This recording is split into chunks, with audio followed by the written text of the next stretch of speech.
Hello. Hello. हाँ जी। Network cut गया था सर। हाँ। हाँ बोलिए सर, बताइए। हाँ बताइए, आप क्या जानते हैं, क्यों मनाना चाहिए? आप मनाते नहीं मनाते, पहले तो बताइए। अभी तक मनाता था, इसीलिए पूछ रहा हूँ कि मैं सोच रहा हूँ साला गलत है कि सही है, वही पूछ रहा था। तो अभी तक मनाते थे, तो अब इस बार क्या आपका विचार है? इस बार तो नहीं मनाने का मन कर रहा है मेरा। हाँ, तो जब आपने निर्णय ले लिया है कि नहीं मनाने मन कर रहा है, तो उसके पीछे कारण भी होगा ना कुछ। आप जैसे लोगों के जैसे बिच्छू रहते हैं ना, हम्म। वो बताते रहते हैं कि ये गलत है। अब कुछ लोग तो उसको अभी तक मनाते थे, हम्म। और हम अब उसको मना रहे हैं। वो क्या कहते हैं, दीपदान उत्सव के नाम से मनाना चालू कर दिया। हम्म। हाँ, तो एक समझ में नहीं आ रहा कि कैसे क्या सिस्टम है इसका मनाने का, कि सही है कि गलत है। देखिए, मेरे हिसाब से मैं अपना विचार दे रहा हूँ, हम्म, और बाकी लोगों का क्या विचार है क्या नहीं मुझे पता नहीं है। सही है। जो भारत के लोग हैं, जी। वे लोग जब उत्सव मनाते हैं ना, जी। तो उत्सव का मतलब होता है आनंद मनाना। हाँ हाँ जी। और आनंद जो है प्रमाद का कारण बनता है। हम्म, ठीक है ना? जो आनंद जो है जी जी। प्रमाद और तृष्णा का कारण बनता है। समझते हम्म। तृष्णा क्या होती है? हम्म। क्या होती है तृष्णा? क्या चीज? तृष्णा क्या होती है? तृष्णा। नहीं मालूम। तृष्णा नहीं मालूम? नहीं मालूम। तृष्णा होती है इच्छा होना। हाँ जब हम उत्सव मनाते हैं तो हमें अच्छा लगता है, हाँ, अच्छा लगता और जब हमें कोई भी काम करना अच्छा लगता है है। तो वह काम हम बार बार करना चाहते हैं, हम्म, जिससे कि आसक्तियां बढ़ती हैं। हम्म, और बुद्ध का धम्म जो है वो जी आसक्तियों पर नियंत्रण स्थापित करने का धम्म है, जी कि आसक्तियों पर नियंत्रण कैसे स्थापित किया जाए ताकि जी अपने जीवन में से तृष्णा का नाश किया जा सके।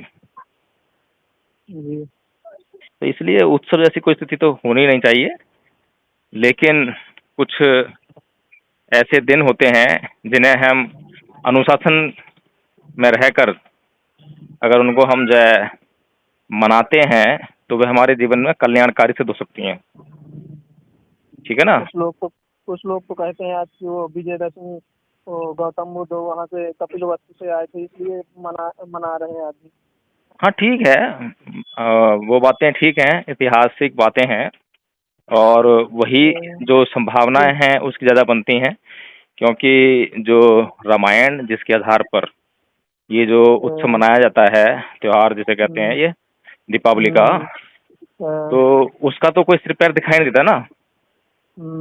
क्योंकि राम के आने की खुशी मनाते हैं, अगर मान लीजिए दीपावली का उत्सव, इसीलिए तो मनाते हैं ये लोग, उस हिंदू दिन लोग। जो है कहीं राम की पूजा होती नहीं है। वो गौरी गणेश की पूजा होती है। है ना? राम की पूजा तो होती नहीं उस दिन जो है। मगर कहानी तो राम की ही बता के सब करते हैं ना। हाँ, तो इसीलिए ना, मतलब जो ये त्योहार हैं, हिंदुओं का जो त्योहार जो है उनका कोई सिर पैर नहीं है। इनमें तो खैर नहीं है। हाँ, कोई हर विशेष चीज में प्रयोजन साला नहीं होता है। हर चीज में साला पखंड पखंड भी था। हाँ, तो पाखंड है, हम्म, और कोई सिर पैर नहीं है, कोई औचित्य नहीं है, तो समझ में आता ना। और हम्म, दूसरा ये है कि रामायण जो है एक हम्म, काव्य है, हम्म, इतिहास नहीं है, वो काव्य है। है ना, सब में काल्पनिक ही बना दिया। हाँ, नहीं काव्य है, यानी कविता के तौर पर लिखा गया है, वो कहानी के तौर पर अ, लिखा गया है। अ, हाँ, किसी की जो कहानी है, यथार्थ कहानी, उससे उसका कहीं कोई ज़्यादा लेन देन होगा इसकी संभावना बहुत कम है। और बुद्ध के धम्म की जो जातक कथाएं हैं, हम्म, उसमें जो है उन जातक कथाओं में ये जो पात्र हैं ये मिलते हैं। हम्म, ठीक है? तो ये जो कहानियां जो हैं वहां से पात्र लेकर जो है गढ़ दी गई हैं, ऐसी संभावनाएं जो हैं बहुत प्रबल हैं। ठीक है? तो बौद्ध धर्म के लोग जो होते हैं वो मनाते हैं और ये दीप। सुनिए सुनिए, हम्म, और दूसरी बात यह है जो अभी फिलहाल हम देख रहे हैं कि बुद्ध का धम्म जो है कितना सुंदर धम्म बहुत बढ़िया। है ना। वह इतनी अच्छी अच्छी शिक्षाएं देता है जिससे कि मानव का कल्याण हो सकता है। हम्म, लेकिन उस धर्म की ओर जो है यहाँ की शासन सत्ता बिल्कुल भी आकर्षित होती दिखाई नहीं देती। वो नहीं दे रहे, वो किस लिए कि हिंदू धर्म में हम्म। जकड़ा हुआ, वो ये सब चीजों में उसको ज्यादा आनंद आकर्षित होता हाँ, है। और इनमें क्या।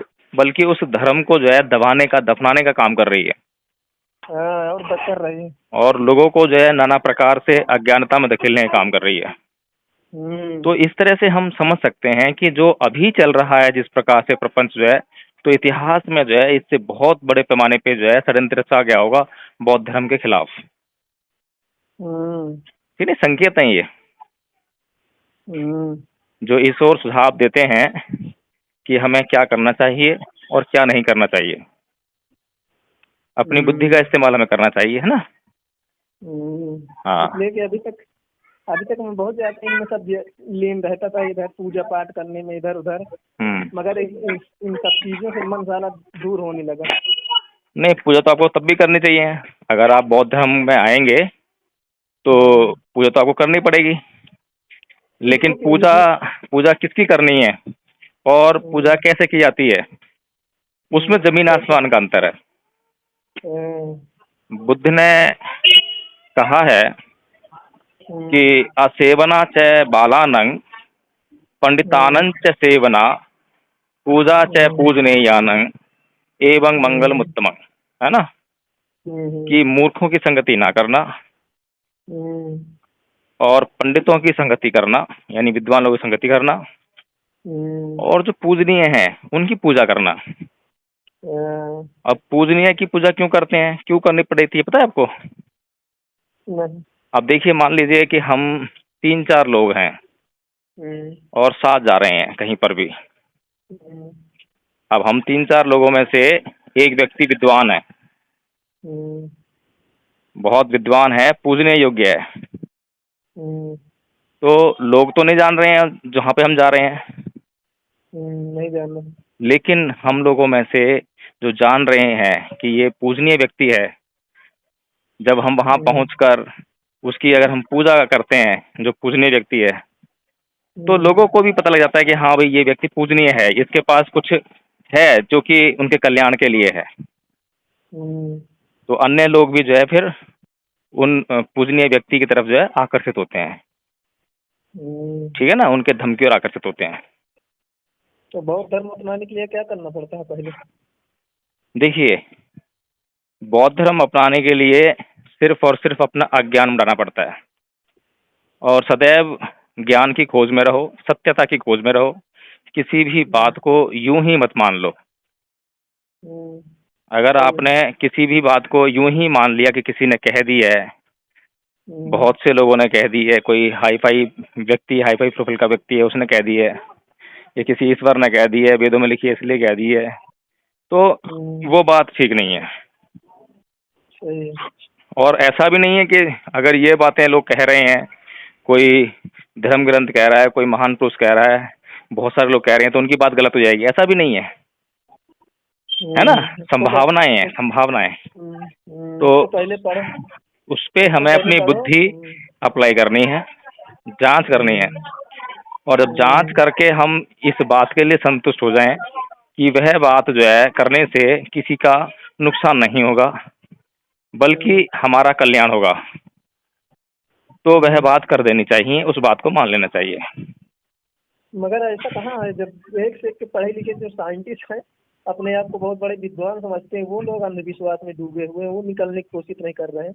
न तर्क करने की उनमें शक्ति है, तो इतने ग्रेजुएट होते हुए भी तर्क करने की शक्ति उनकी क्षमता खत्म हो चुकी है। वो कैसे क्या कर सकते हैं। देखिए, वो शिक्षा है, नॉलेज है, हम्म, ठीक है ना, हम्म, प्रज्ञा हम्म, नहीं है। हम्म, उस ज्ञान में और प्रज्ञा में बड़ा फर्क है। ज्ञान आप जो है कहीं से पढ़कर सुनकर हासिल कर सकते हैं, लेकिन हम्म। प्रज्ञा जो है अपने भीतर से जो है उसका उदय होता है। उसको जगाना पड़ता है। हाँ, जब आप अंधकार मिटाएंगे अपने भीतर का तो उससे प्रज्ञा उदित होगी, प्रज्ञा निकलेगी वहां से जो है। हम्म, और प्रज्ञा आपका जो हम्म, है मौलिक ज्ञान है, ठीक है हम्म, ना, जिसको आपने स्वयं खोजा है। या जिस पर आपने जो है अनुसंधान किया है, ठीक है ना। और बताइए। ठीक है, इसी बात को पूछना था कि सही है कि गलत है मनाना। वैसे मैं तो कोई भी उत्सव वगैरह सेलिब्रेट नहीं करता हूँ, और क्योंकि हम लोगों को टाइम नहीं मिल पाता है इतना जो है, और जब भी महत्वपूर्ण कोई दिन होता है तो हमारी कहीं ना कहीं एंगेजमेंट होती है, तो इसलिए मैं तो कोई उत्सव नहीं मनाता। लेकिन फिर भी अगर उत्सव मनाना ही है आपने, तो उसको बहुत ही सुंदर तरीके से आप मना सकते हैं। महीने में 4 दिन आपको मिलते हैं, 4 दिन जो है आपको उपोषित रखना चाहिए। उपोषित समझते हो? उपोषित क्या होता है? पुस्तक। उपोषित, कुपोषक। हाँ, यह व्रत होता है। व्यायाम। नहीं, व्रत होता है, व्रत, उपवास। ये अ, बौद्धों के लिए जो उपवास है उसको उपोषित कहते हैं। ठीक है, तो ये जो आपके पास एक महीने में एक पूर्णिमा पड़ती है, एक अमावस्या पड़ती है, और 2 अष्टमी पड़ती हैं, ऐसे ही कुछ है ना। तो इन 4 दिनों को, या 4 संडे पड़ते हैं आपके पास, तो आप ये 4 दिन जो है महीने में अगर निश्चित कर लें कि इस दिन आप पूरा बुद्ध के धम्म के विनय के अनुसार अपना जीवन जिएंगे, पूरे अनुशासन से, और किसी बौद्ध भिक्षु के पास जाएं और उपोषित ले लें, तो जैसे ठीक है ना। सर बौद्ध धर्म, जैसे सर बौद्ध धर्म जिसको अपनाना होता है उसको बौद्ध धर्म अपनाने के बाद कोई सर्टिफिकेट मिलता है बौद्ध धर्म का? सर्टिफिकेट जो संस्थाएं हैं वो देती हैं सर्टिफिकेट जो है। अ, कोई भी संस्था जो आपको बौद्ध धर्म में दीक्षित कर रही है, या कोई भी भिक्षु जो आपको बौद्ध धर्म में दीक्षित कर रहा है, वो आपको सर्टिफिकेट इशू कर देगा, और फिर उस सर्टिफिकेट के आधार पर जो है सरकार के भीतर आप जाकर जो है, जो सरकारी गैजेट होता है उसके अंदर जो है वह धर्म परिवर्तन आपको कराना पड़ेगा। तब जाके वो जाति वाति जो होती है हिंदू धर्म हाँ, की वो सब नष्ट हो जाती है, कट जाती है पूरी की। नहीं, वो हिंदू धर्म का जो भी तत्व है वो तो आप अपने से नष्ट करेंगे, लेकिन सरकारी खाते में अगर आपको जमा होना है तो उसके लिए आपको जो है सरकारी गैजेट जो है उसमें वह जो है निकलवाना पड़ेगा। ठीक है जी। और सरकारी प्रमाण पत्र मिल जाएगा तो आप सरकारी सुविधाओं का भी लाभ उठा सकते हैं। ठीक है। सही है। ओके, जय भी नवोदय। जय भीम।